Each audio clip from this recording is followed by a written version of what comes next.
Olá, aluno! Retornamos então com a nossa questão. Com relação aos aspectos legais do atendimento pré-hospitalar, é incorreto afirmar que: alternativa A, o socorrista deve negar assistência em caso de urgência. Alternativa B, o socorrista presta atendimento ao indivíduo em situações relacionadas ao alívio do sofrimento. Alternativa C, o socorrista coloca seus serviços à disposição da comunidade. Alternativa D, o socorrista presta atendimento com autorização do indivíduo. E alternativa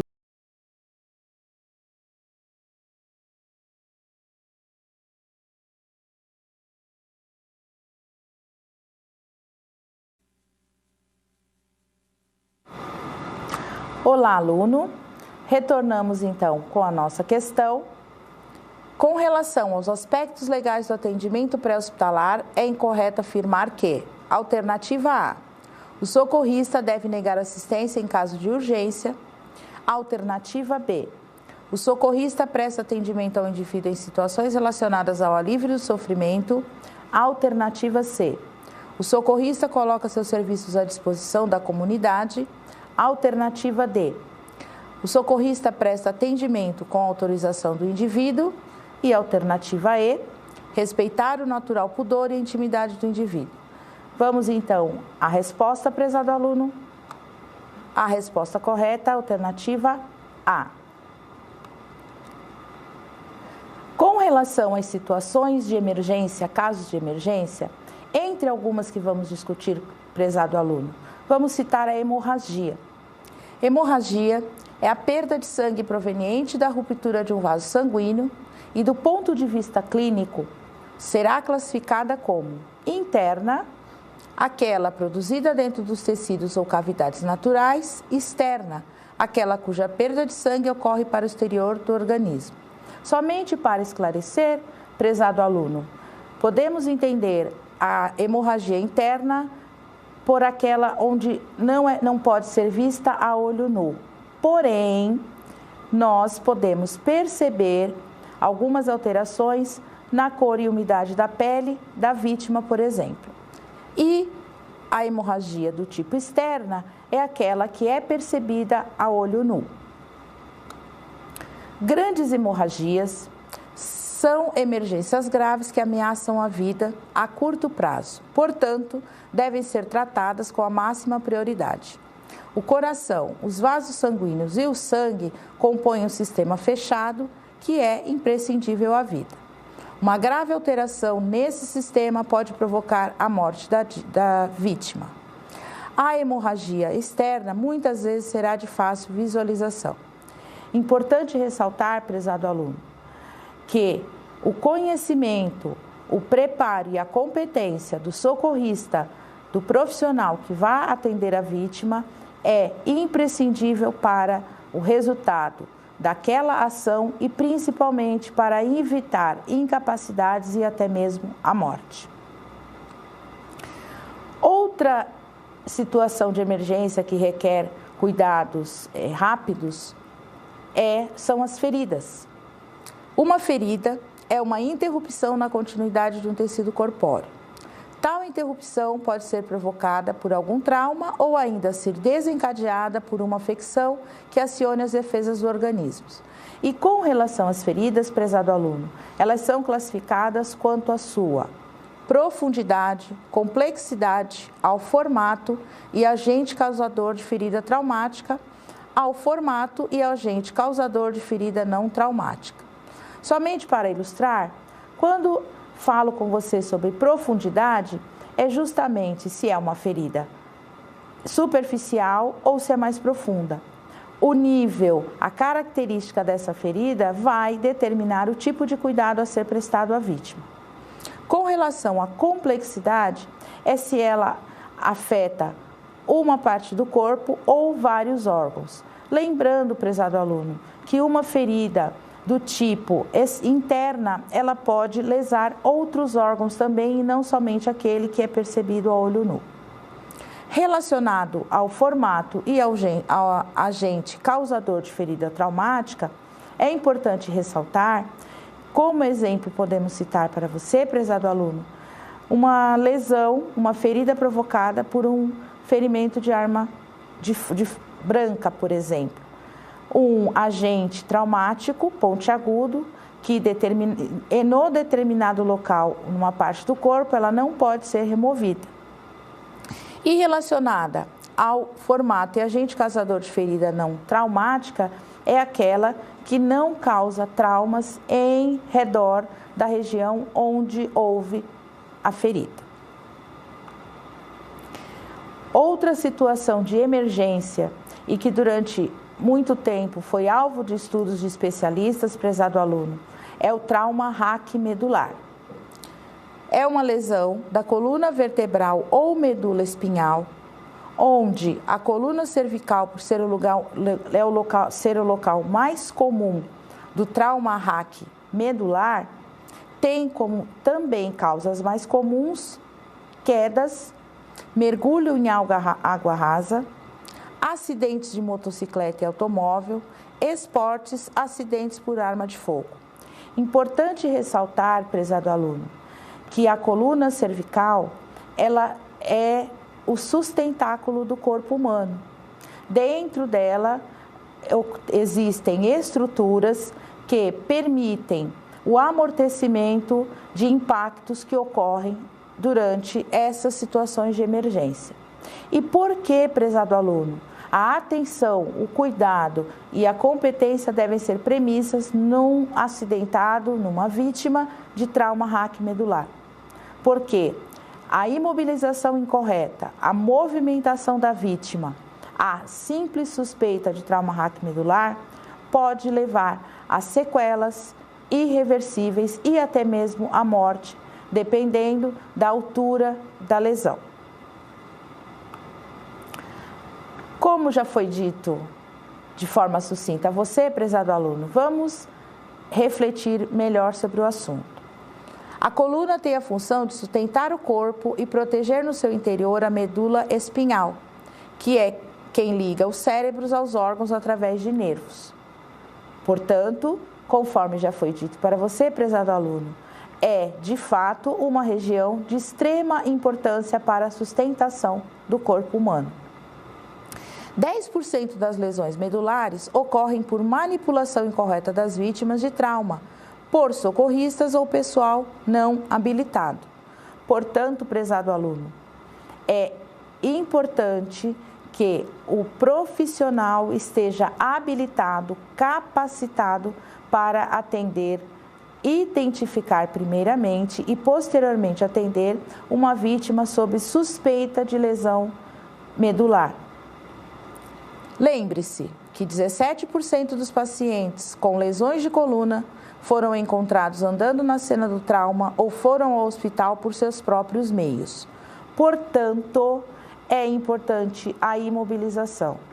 Sempre imobilize, pois num trauma, num acidente, numa queda, um dos primeiros locais que deve se suspeitar, mesmo que não apresente um sangramento, a vítima não apresente queixa de dor, é importante que a coluna cervical seja imobilizada, justamente, prezado aluno, para evitar sequelas que podem ser irreversíveis, como já foi dito para você.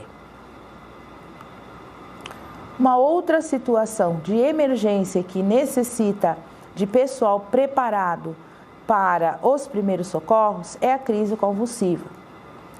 É um distúrbio que ocorre no cérebro, podendo ocasionar contrações involuntárias da musculatura, provocando também movimentos desordenados e perda da consciência. Importante ressaltar, aluno, que numa situação de crise convulsiva não é adequado tentar segurar a vítima, pois, como já foi dito, ela é um distúrbio que pode levar a contrações involuntárias da musculatura. Logo, se tentamos segurar braços ou pernas de uma vítima no estado de crise convulsiva, a tendência é aumentar essas contrações e não diminuí-las. O mais indicado numa situação de crise convulsiva é apoiar a cabeça da vítima para que evite batê-la e, consequentemente, promover outros tipos de lesões. Quais as causas da crise convulsiva. Acidentes com traumatismo de crânio, febre alta, alcoolismo, e a crise convulsiva, ela tem alguns sinais e sintomas que é importante ser trazido à luz do seu conhecimento, prezado aluno. Agitação psicomotora, que é justamente a contração involuntária da musculatura. A vítima, ela fica completamente agitada, balança geralmente pés e braços, sem controle e que foge da sua vontade. Ficando retraída e vai começar a se debater violentamente. Espasmos musculares, que são cientificamente conhecidos como contrações, também é uma situação da contração involuntária da musculatura. Como socorrer a vítima de crise, no estado de crise convulsiva? Deite a vítima no chão e afaste tudo que tiver ao seu redor que possa machucá-la. É importante, pois, uma vez que uma vítima está no estado de crise convulsiva, ela não tem consciência do que está acontecendo.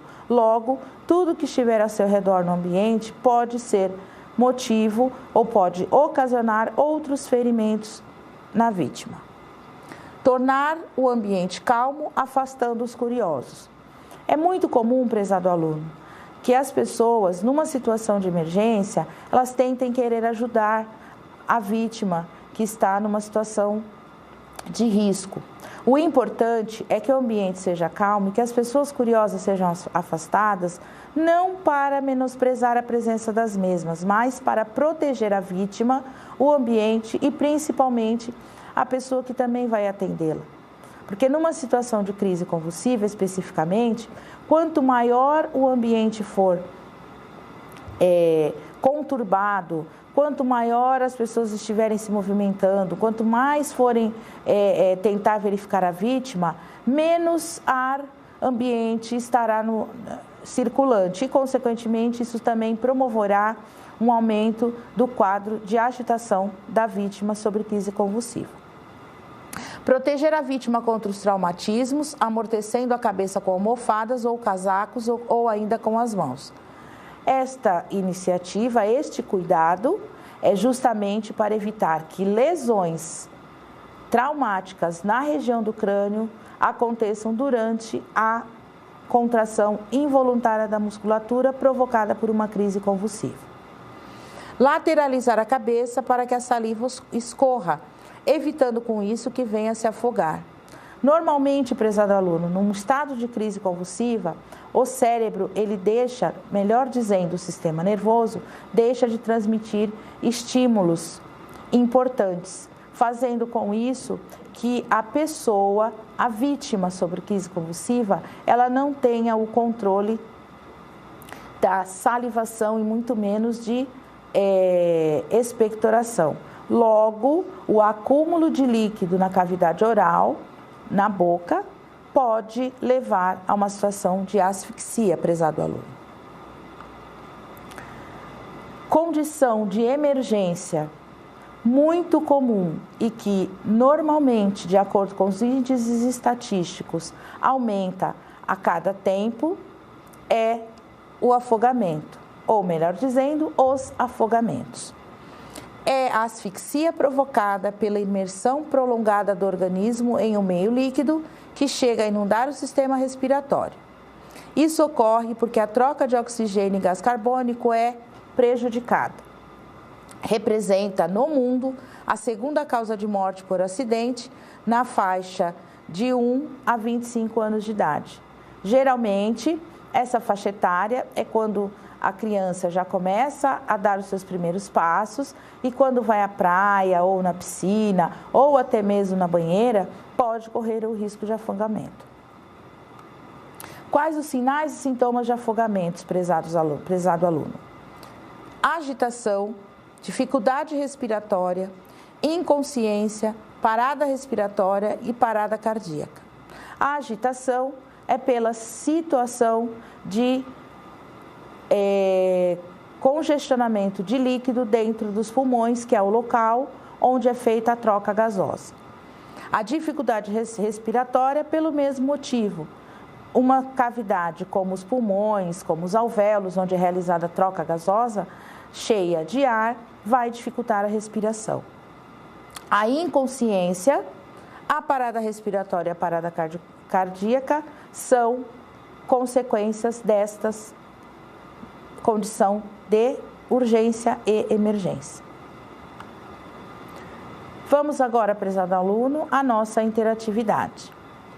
Com relação ao trauma raquimedular, é importante atentar quando a vítima se queixar de alternativa A, dor no pescoço ou nas costas, alternativa B, adormecimento, alternativa C, debilidade, alternativa D, trauma fechado sobre as costelas, alternativa E, quedas. Prezado aluno, vou dar algum tempo para você poder refletir e já retornamos com a resposta.